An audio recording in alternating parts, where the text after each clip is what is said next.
टिहरी गढ़वाल उत्तराखंड का एक ऐसा क्षेत्र जो अपने इतिहास, संस्कृति और प्राकृतिक सुंदरता के लिए जाना जाता है। लेकिन इस शांत और सुरम्य भूमि ने एक ऐसा बदलाव भी देखा है जिसने इसके अस्तित्व को हमेशा के लिए बदल दिया। आज हम जानेंगे टिहरी गढ़वाल के गौरवशाली इतिहास, टिहरी बांध के निर्माण और इसके बाद के बदलावों के बारे में।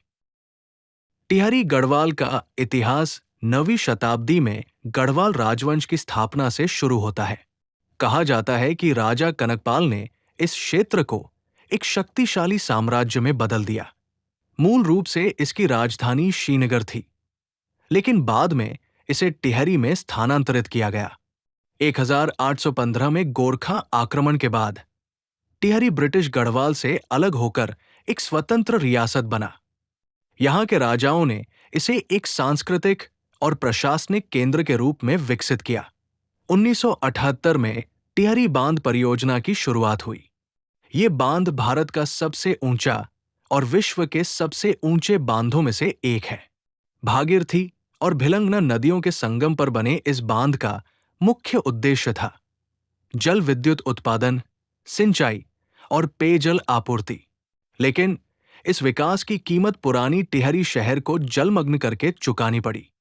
हजारों परिवारों को अपने घरों को छोड़ना पड़ा और पुरानी टिहरी का ऐतिहासिक महल और धरोहरें आज पानी के नीचे दबी हुई है।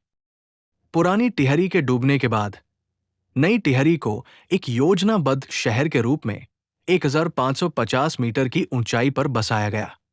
आज ये भारत का पहला पूरी तरह से नियोजित पर्वतीय शहर है।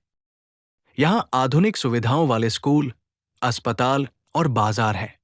नई टिहरी न केवल पुनर्वास का प्रतीक है, बल्कि ये विकास और पर्यावरण संतुलन का भी उदाहरण है। टिहरी बांध ने इस क्षेत्र की जलवायु और पारिस्थितिकी को भी बदल दिया। बांध बनने से हजारों पेड़ काटे गए और वन्य जीवों का प्राकृतिक आवास प्रभावित हुआ। लेकिन वहीं टिहरी झील ने एक नई संभावना भी खोली, जल पर्यटन। आज यहां बोटिंग, जेट स्कीइंग और पैरासेलिंग जैसे वाटर स्पोर्ट्स ने पर्यटन को बढ़ावा दिया है। ये झील अब देश और विदेश के पर्यटकों का एक प्रमुख आकर्षण बन गई है। क्या आप जानते हैं कि 1. टिहरी का नाम भगवान शिव के त्र्यंबक नाम से जुड़ा है। 2. पुरानी टिहरी का ऐतिहासिक महल और मंदिर आज भी झील के नीचे मौजूद है। 3. टिहरी बांध 200 से अधिक मंजिला इमारत के दबाव को सह सकता है। 4.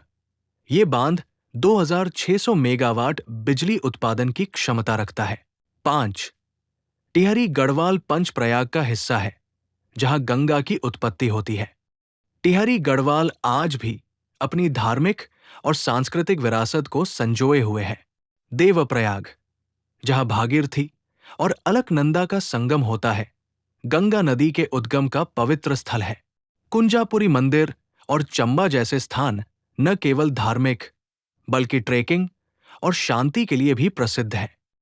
टिहरी गढ़वाल, जहां इतिहास, संस्कृति और आधुनिकता का संगम है, ये क्षेत्र विकास का प्रतीक भी है और अपनी जड़ों को खोने का गवाह भी। यहाँ की खूबसूरत झीलें, हरे भरे जंगल और आध्यात्मिक वातावरण इसे अद्वितीय बनाते हैं। तो क्या आपने टिहरी गढ़वाल की यात्रा की है? अगर नहीं, तो अपनी अगली यात्रा की योजना में इसे जरूर शामिल करें। धन्यवाद और जुड़े रहिए हमारे साथ ऐसी ही और रोचक कहानियों के लिए।